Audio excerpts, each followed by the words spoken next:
Have you ever felt like an imposter? No, I'm not talking about that kind, but that one would be a lot more fun than this kind. Hi lovelies, it's your girl Boosie and welcome back to my channel.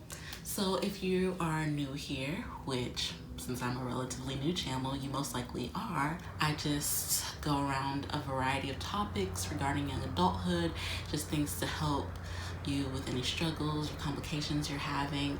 So if self-growth or personal health is something that you're really into, click on that subscribe button and also click that little bell icon so you can get notifications when new content comes out. So today I'm talking about that overwhelming feeling of you don't belong, or that constant nagging in the back of your mind that's telling you you're not good enough or you're not smart enough. Yes, I'm talking about imposter syndrome. So I have here the Webster's definition of imposter syndrome.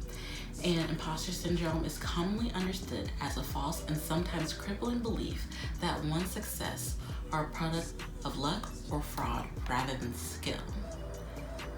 Supposedly this term was coined back in 1978 as the imposter phenomenon, but we commonly know it today as imposter syndrome. So today's video, I'm just going to tell you guys about my experience with imposter syndrome, and then of course some things I wish I would have known that can help other people conquer this feeling. So pretty much I started feeling imposter syndrome honestly during orientation, and so my story begins with I met this very trifling woman, and very long story short, by the end of our conversation she ended up calling me ungrateful. I don't understand. I don't know how y'all do shit where you from, but let me tell you something. Where I'm from, we don't do shit like that. Like, can you believe that? Like, she just had the wrong one. It's just, But yeah, just imagine going into orientation, somebody telling you that. So my confidence was already a bit weakened. And then I went to class, and honestly, it just started getting worse there. You know, I'd be in groups and I just felt like I couldn't contribute as much, and I'd be in class and I would hear everyone talking and speaking up, and in my head I was like, whatever I'm gonna say, it's not as good as what so-and-so just said, so why even bother? And like I said, there were so many people with so many different experiences that really helped them relate to the curriculum. I just felt very inexperienced, and I felt like that I wasn't like the rest of these students. And honestly, that feeling, it was just so lonely.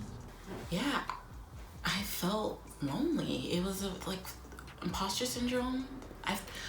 One thing they do not tell you about imposter syndrome is how isolating the feeling is, because in your head you really feel like everyone has their stuff together, you know, and you're questioning, why are you the only one feeling like this? I would have my close circle, and I would have my friends and my classmates and all these people, but yeah, I just felt like nobody could really, even though I never spoke about it, I felt like nobody could relate to what I was going through. So yeah, it was just a very lonely time for me. It was just a snowball. Like, every day the feeling just got worse and worse and bigger and bigger. And then there was definitely a point in my grad school career that I didn't want to do it anymore. It wasn't like a thought in the back of my mind. Like, I sat down with my parents and I told them that I don't think I can do this anymore. You know, it got that bad. And so I really want to make this video for people who are at that stage, and I want to show them I was at my breaking point, but I somehow got past it. I somehow conquered that feeling. So tip number one for conquering imposter syndrome, and I feel like this is one of the most important, please talk about it. I feel like with so many things, especially with mental health, we need to start normalizing things and normalizing feelings. You know, we're so afraid that other people won't know what we're going through, or that other people will judge us.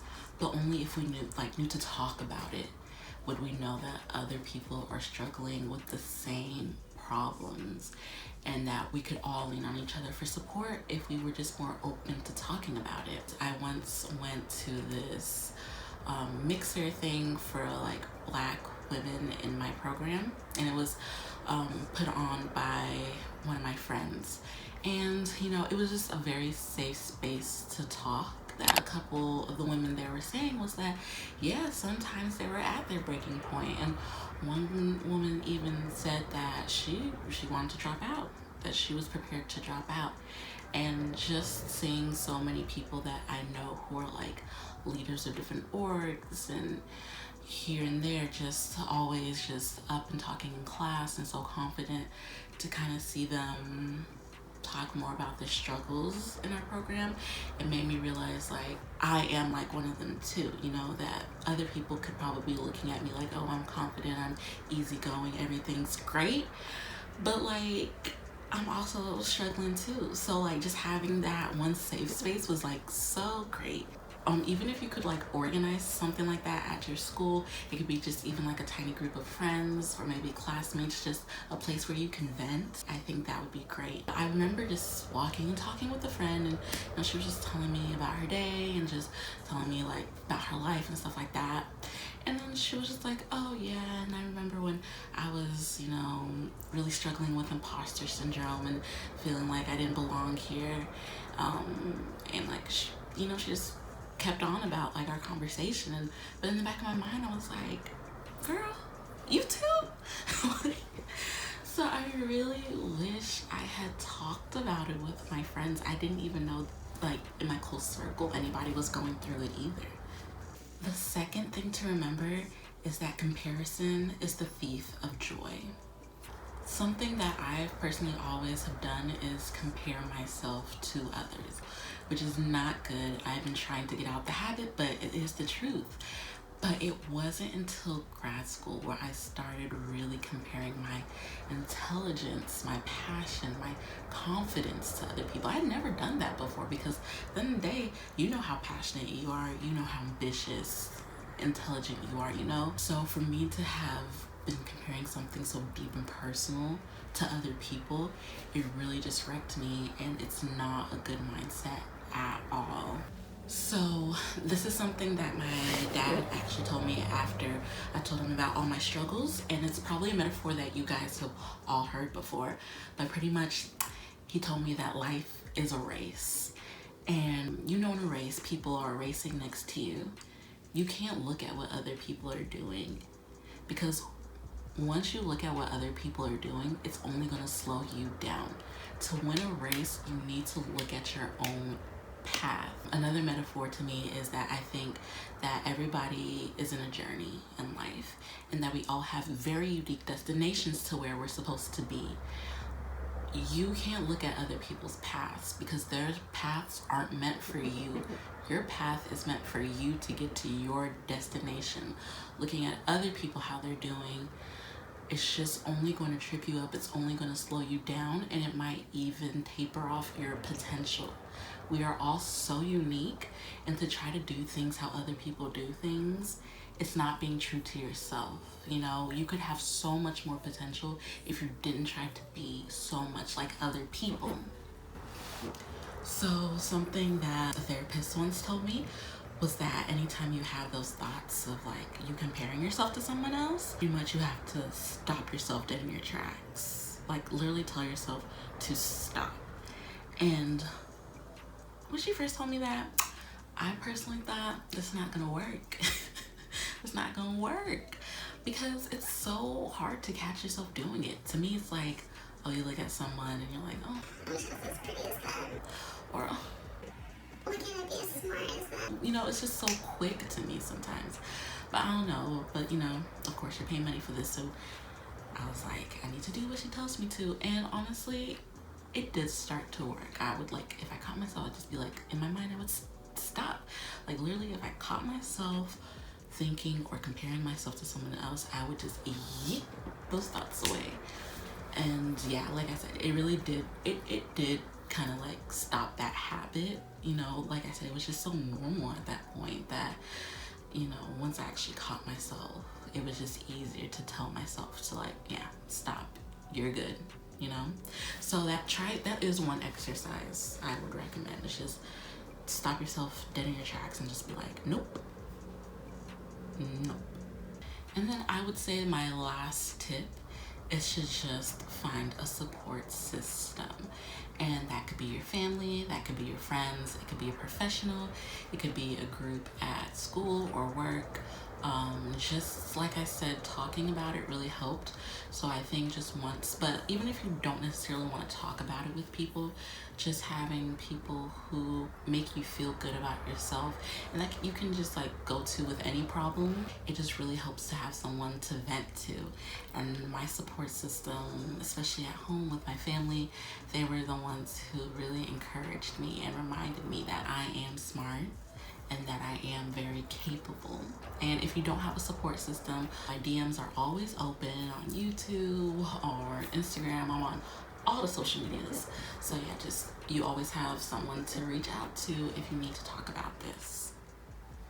And I think going through what I went through in grad school is actually kind of helping me now in my job, because I mean, I'm not gonna lie to you, sometimes in the very back of my mind I still question myself, but I'm so much better prepared on how to handle those feelings and how to handle that anxiety.